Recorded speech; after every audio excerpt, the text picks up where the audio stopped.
Hello mga day, so grabe ang ulan no, straight na gyud 1 week. Tugnaw kay panahon lami kay igop og sabaw.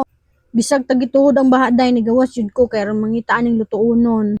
No choice ang inahanday kay naatay pamilyang dapat pakanon. Nakapalit ako og duha ka buok bangos day no. Nya dili na nako hutdon og sabaw kay ang iko nga part ani kay ako ning pritohon. Actually mga day, puso ra gid unta ni sa saging ang akong isagol. Kay gimingaw kog Ilonggo style nga sinigang nga puso ra sa saging ang isagol. Nya kay isa ra man ka buka nga akong nakit-an. Nya gamay pa jud kaayo mo nang sagulan na lang ako tangkong. So ako lang sa ning gi-prepare ang atong mga tanon mga day no kay dali ra kay ni maluto. So ako lang sa nang gihiwa akong kamatis diha no nya.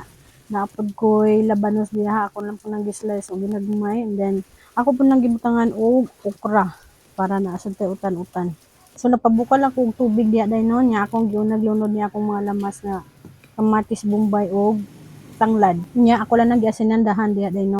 Nya kaning sinigang mix day ako din ang iunag-lunod niya kay aron bukal ana niya.